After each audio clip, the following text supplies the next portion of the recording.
Alright, what's the deal, family? Welcome back to the place where they do it the best. That's the real TV. You know me, man. It's your boy Mo, and I'm coming back to y'all boys with another video, man.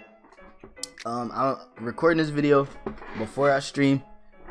It's early, and today just so happened to be a good day for me, man. I got a nice little day off from work, and I'm chilling. I got in the mood to get up, get some streaming in, man. So I just wanted to bring y'all this video, man, to really get more in depth with my ebook. Now today we jumping over to the passing side of things. I know I went to the run side of things, but today I just want to go ahead and show you guys some of my passing scheme out of this, especially when you're talking about going against like pinch buck O or just pinch buck 2 press. You know, everybody's running it. Everybody's setting up a version of it out of cover 4 or whatever they want to do. You know what I'm saying? They're sending the pressure, and they're trying to send it out of this 3-4, which I'm not gonna lie, this 3-4 might be the best blitz in the game, besides the big dime 146. Obviously big dime is a really great blitz. It's always going to be really good, but the reason why this 3-4 blitz is so special is because you can run it.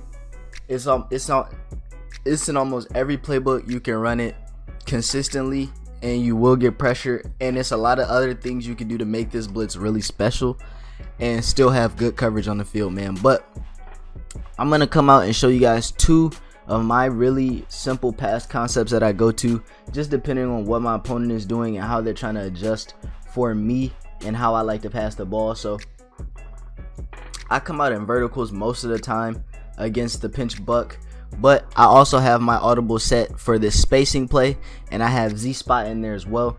You can do a lot of really good adjustments out of this. So right now I'm at pinch buck O. Traditionally, people are gonna come out and they're gonna be, probably since it's gun bunch, they're gonna be man aligned and pressing, and then they're gonna pinch those backers and send that pressure, man. And that's, some people contain, some people don't, but they just straight up send a 0 blitz, and they're using one of these safeties. So a lot of times when you get a 0 blitz like this, they're really actually gonna just come out and play the cover 2 version of this defense and just, you know, really try to adjust from there and leave a lot of zones on the field. So what you want to do to really get a good feel for how you're gonna beat this defense is to just come out, man, and just try to get quick reads on the field consistently. If you got quick reads on the field, there's no way that they're going to be able to stop you. One of the really simple quick reads I like to put on this play is just slant this guy, and most of the time I'm always motioning over this tight end because it really helps you pick up this blitz as well. So I'll put this guy on a slant and I might hitch this guy.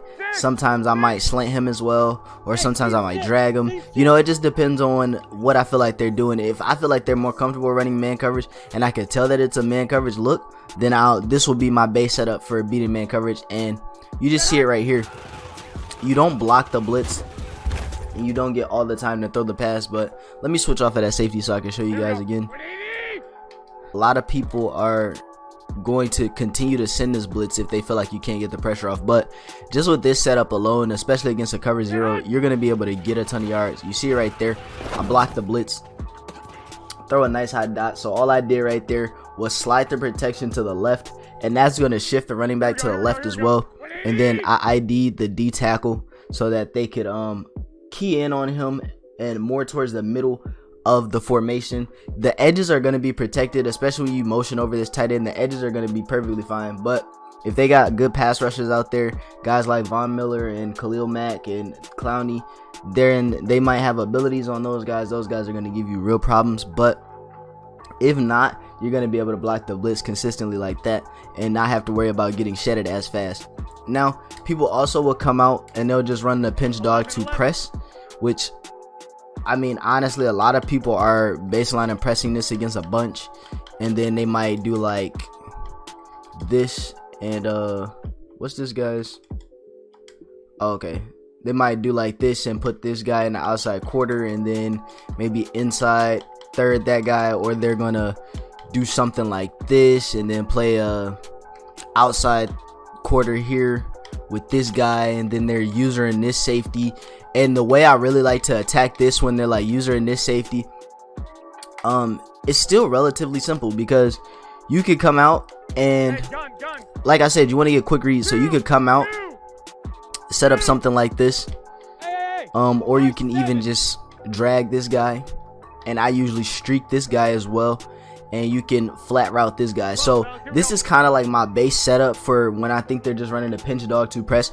And 9 times out of 10 you're going to be able to tell they're running pinch dog, because when they do run pinch dog, they usually baseline and press, so they play outside against this bunch. That's the typical look I get for it. So just with that sense, they're not playing a lot of hard flats, and if they do, that's when you really start to become a threat to them. Because okay, let's say I got Kittle over here and I run this concept and I come out and I'm like, alright, Kittle, boom, take my quick yards. You see Kittle brace a tackle right there, and you turn that to a big gain.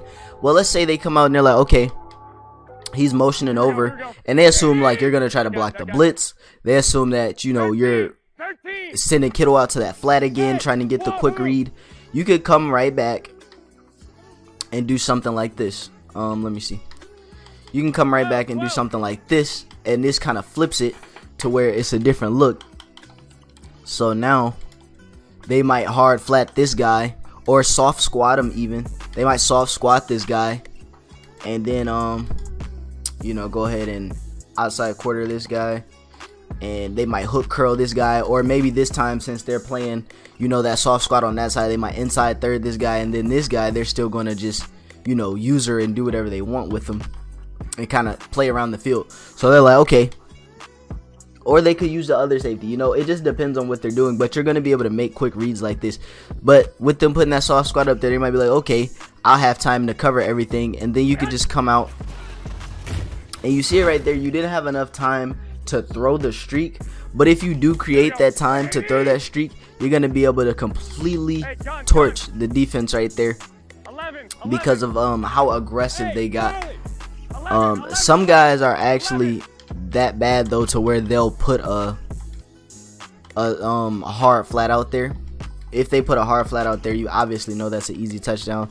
Maybe after you play the mind game so much, you can start to do the max protect thing, you know what I'm saying, and you don't really have to worry too much about anything. You could come out and just drag this guy, and you got the max protect, slide the protection to the left, and ID this guy to block the blitz like I told you, and you'll really be set up. Honestly, like, they're gonna start to have trouble adjusting, because you're gonna have so many options with this. And like this right here, even if they leave this guy in a soft squat, 9 times out of 10 they're gonna back him off. If they're user in this safety, they're gonna back him off and probably just outside quarter him. Or if they're using the other safety, it's vice versa, you know. So 9 times out of 10 you're going to be able to throw this read all day long, where you can just come here, you see the, you know, the in route right there. That's my fault, but the in route comes across. Here we go. Well, not the in route, but the nice quick drag route. The drag route is going to come across really fast, to where they have to ultimately make a pick. Like, you can pretty much just put this stress on them by putting like a curl right here in that drag route, or you can put a slant there in that drag route, and they have to make a choice with their user, which it becomes really hard. Like, there's not, you know, there's not a really simple way for you to block, I mean, it's like defend this when you're here using this guy. And so a lot of times they're going to be in the middle of the field and all of that stuff, and you just see, I'm going to get off of that safety and just kind of let him do his thing. But you're going to see it right here, right off the play, you could throw that drag route. It's never going to get intercepted like that. And there's just so many other pass concepts you can come out and run when you're talking about running this, people running this pinch buck, man. It's really simple. So something I really do, which I learned from somebody else, is just like this makeshift screen right here, and you're just gonna see it. So let's say they come out and they're sending the pinch, right, and they baseline press, because this is the standard blitz, you know. So they baseline press, and maybe they do something like this, because, you know, they're using this guy. So you can just simply put this guy on a drag. You could throw this drag, and this is out of the spacing play. You can put X on a drag, and you can leave A on that little like hitch route, or you can streak them, just depending on how you think they're gonna adjust. And then you put B on this flat route, and you're just gonna see it here. Maybe they don't play like a cloud flat on this side, you know, and they play like, you know, something like this, to where they're just kind of like trying to take away the deeper routes, and hope that you don't have the right route concepts on the field to beat this quick play. But with this setup, man, you're gonna be able to come straight here. You see the blitz coming through. If you get that pass off in time, I'm gonna run it one more time and try to show you guys here. If you get that pass off in time to throw this this wheel route to your running back, this is a really good pass concept, man.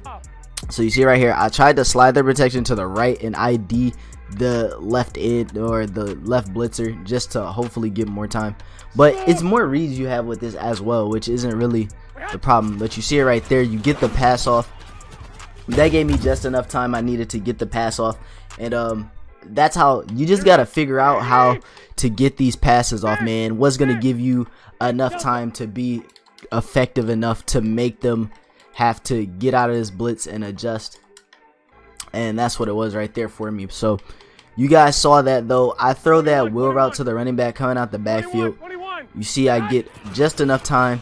You see you get that block, make a guy miss, and you could go on to score a touchdown. You know, if you got one guy out there to beat, you make him miss, that's an easy touchdown, and it's also going to be an easy big play for you. So it's a lot of really good pass concepts that you can really learn out of this formation to beat this blitz. Another thing that I really also enjoy is something that I showed you guys in the last video, was this stretch alert bubble. And this becomes a true problem when you start talking about this blitz, because let's say people are just base aligning and running the defense. Well, look at it now. The stretch alert bubble is going to be wide open unless they go and try to user it, and then most of the time you're going to be able to run the ball outside. So you know, it's just going to depend on what they do, but you got so many options when you come out and you're facing this. You see it right there against this blitz, they send that, you're going to be able to throw that. That's an easy 10 yards. Sometimes you can run the stretch. It's just going to depend on if they get glitchy and shed on you, which I don't see them doing often. But man, I'm telling you, you got so many options with this. You see it right there, you hand the ball off outside, you got an enforcer right there, he can get you with a big hit. But this is the consistency of, you know, learning your formations, learning what you have in situations, and being poised enough to go over effective play calls in the situations, man. So that's a really good play right there, and a good player is going to try to adjust for that. But that's why you're out here with all these different options, because then you can run the ball, you can pass the ball, you can do so much to make your offense completely high powered. I'm gonna go ahead and end the video, man. So hopefully you guys did enjoy. I appreciate everybody who subscribes to the channel, man. We keep on doing the thing. Y'all boys keep loving it. Y'all keep showing love. We got 200 views on our last video, and that's pretty much it, man. If you want to chill with your boy, man, make sure you subscribe, hit that bell for notifications, man. We go live, we try to stay live. I haven't went live in a couple of days, but like I said, today this video was recorded before or after my stream. I don't really know, but when you see it, you see it, you know. So you'll know I stream because I have on the same clothes. And that's just, man, you gotta come to the stream. You gotta come chill with your boy in the streams. The streams is the most lit part of this channel, man. So if you are not subscribed, please subscribe. Please turn on notifications, man. I appreciate every single one. Everyone counts, even if you're not gonna come back and watch any of the videos. Just hit that subscribe button, man. But I'm gonna get up out of here, like I said already, man. So let's get it. Come on, talk to me.